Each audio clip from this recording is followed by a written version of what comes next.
morning. This is the special coverage of the coronavirus crisis using the combined forces of News 5 and Signal TV's 1 News, Radio 5 and 1PH. Planong dagdagan ng Department of Health ang mga testing center na tututok sa mga kaso ng COVID-19 sa bansa. Para sa detalye ng balitang yan, magkakausap po natin sa linya ng telepono si Health Secretary Francisco Duque III. Magandang umaga po sa inyo, Secretary Duque.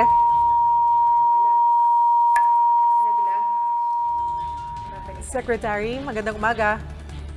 Okay, babalikan po natin maya-maya si Secretary Duque ukol po sa balitang yan. Meanwhile, the Research Institute for Tropical Medicine clarified that they are not the one deciding on whether a patient should or should not undergo COVID-19 screening. RITM Director Celia Carlos made the clarification after malicious text messages circulated that the institute chooses patients who are subject to testing. She said that the discretion for testing is within the attending medical doctor of a patient. Carlos also said that the RITM accepts the testing of all viable samples from COVID-19 patients and suspected cases. Samantala mga kapatid, nasa linya na po ulit ng telepono si Secretary Duque. Good morning again, Sec. Yes, magandang umaga sa iyo, Cheryl, at lahat po ng inyong mga taga-subaybay.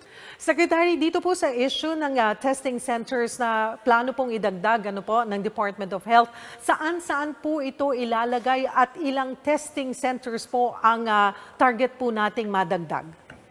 Well, mga 30 po ang ating tinitignan na pinupunteriya. Pero sa ngayon, from isang testing center, the RITM sa Alabang, meron na tayo sa Davao, for Mindanao, yung SPMC. Tapos meron tayo sa Cebu, Vicente Soto for the Visayas. And then sa Baguio General Hospital sa Northern Luzon. Tapos sa Maynila naman, meron tayong San Lazaro Hospital, Laboratory. At ang Lung Center ay kinukumpleto lang yung kanilang mga deficiencies. Hopefully today, mag-umpisa na sila. So meron tayong 6 kasama ang RITM. Meron din tayong ina-assess ngayon doon sa Western Visayas Medical Center sa Region 6. Sa Region 5 din, yung Public Health Laboratory ng Bicol Regional Training Teaching Center. At meron din 2 o isa pala na tinitingnan sa Philippine Red Cross. At meron tayong 4 na pribadong ospital, 2 St. Luke's, isang Makati Med at saka isang Medical City. At yan po ang atin layunin o pakay, plano natin panawigin ang testing capacity. So ngayon, from 300 asa 1,000 tests a day na tayo. From 300, so 1,000 tests. When you say 1,000 tests, Secretary, considered na po ba yan na ito na, simula na yung ating mass testing? Well, ang mass testing kasi, pwede mo lang gawin yan. Depende kung gaano karami din yung test kits na dumarating. So far, ang mga test kits na natating sa atin, yung pinakamalaki, yung 100,000, galing sa China. Ito yung mahusay o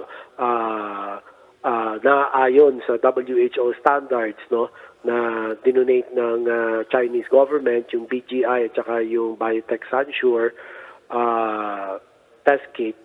At yung Singapore nagpadala din, dumating nung isang gabi, mga 40,000.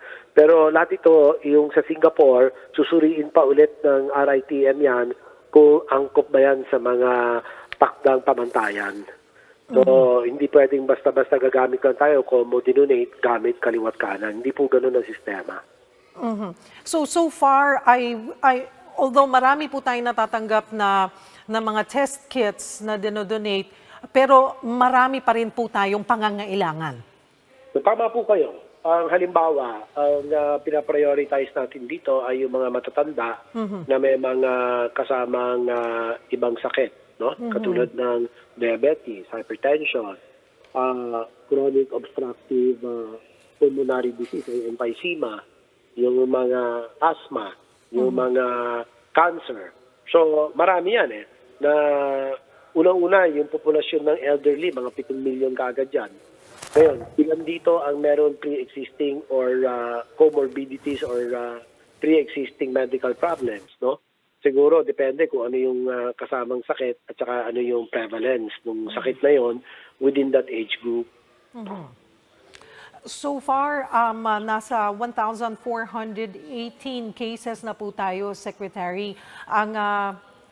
Kung ikukumpara po natin sa ibang bansa, although sabi nga nila huwag tayong magkumpara, no, dahil hindi pa naman tayo nagma-mass testing, mababa pa po yung bilang na ito. Ang marami pong tanong ng mga kababayan po natin ay, nag-peak na ba tayo or papunta na tayo sa peak or wala pa sa kalingkingan ng peak? Wala pa. Mahirap pa magsalita ngayon ng tapos dahil yung testing capacity natin ay kailan pa lang natin ito napalawig. Kaya yung backlog ay unang tutugunan ng RITM. Pagka na zero na yung backlog and real time na yung testing ng mga submitted specimen, doon lang natin mapapakita ang tunay na COVID-19 situation sa Pilipinas. And so far, ito po, puntahan ko lamang po yung sitwasyon natin dito sa community quarantine, enhanced community quarantine. How are we doing so far base po sa obserbasyon po ng Department of Health? So far, okay naman. Ang implementation, mukhang mahigpit naman ang pag-i-implement nitong enhanced community quarantine. At ngunit, ibig kong ipaliwanag sa ating po mga kababayan na hindi common nag-lockdown tayo at as a pangatlong linggo na nga tayo ngayon linggo, biglaan na lang na aasahan, babagsak ang bilang ng new cases of COVID. Hindi po ganun yan. Dahil unang-una, dumarami ang ating test kits. Kaya tataas din ang bilang ng mga positive COVID cases at katulad ng karanasan sa Wuhan City at Hubei Province sa China, January 23, kung di ako nagkakamali, nag-lockdown sila. At patuloy ang pagtaas ng kaso hanggang mag-peak sila 3 weeks after. That was around February 12, 14, 15, 16. At saka nag-report sila during the peak days ng mga 3,000 plus new cases every day. So bumagsak na lamang ito nung papunta na sila sa buwan ng Marso. So by March 4, March 5, yung first week hanggang second week, nagre-report na lang sila double to single-digit new cases of COVID. So, ganun din malamang mangyayari sa atin. Hindi naman como nagpalawig tayo ng ating testing capacity at nag-lockdown tayo. In fact, dahil sa lockdown ay hindi kaagaran na asahan bumagsak ang kaso ng COVID-19. Bagkus, tataas pa nga dahil lumaki ang bilang ng testing capacity. So kung ganito po nga, Secretary, na hindi pa po tayo nagpipik at aasahan pa po natin na mas tataas ang bilang, we're on the 3rd week of enhanced community quarantine. Does this mean po na posibleng ma-extend pa po itong community quarantine natin?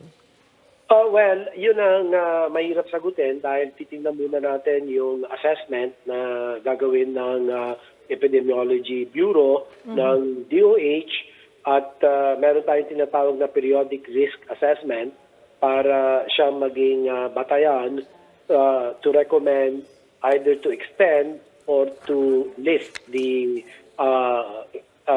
enhanced community quarantine. So, depende pa yan. Pag-aaralan pa yan dito sa mga susunod na panahon. So, well, we're on the 3rd, so probably by next week, ano po, Secretary, ay malalaman na natin to. I-assess, magsisimula na po yung assessment ngayong linggo and next week, magkakaroon na tayo ng rekomendasyon po sa Pangulo? Tama po kayo. Meron tayong interagency task force na kung saan ito ay pinag-uusapan at malaliman, malawakan diskusyon na nangyayari sa IATF para makapagbigay ng magandang rekomendasyon kay Pangulong Duterte. Nakikitaan din po ba natin, Secretary, ng posibilidad na gawin po itong nationwide? Yung posibilidad, anything is possible. Pero kailangan may basis. Mahirap mag-speculate Mahirap magbigay ng haka-haka lang. Kaya dapat evidence-based tayo. Marami pong salamat for taking our call, Health Secretary Francisco Duque. Cheryl, maraming salamat sa ngalan ng DOH. And that's the latest on the enhanced and expanded community quarantine in Luzon. For more updates, follow News 5, the Philippine Star, and Business World online. I'm Cheryl Quasim. We are One News.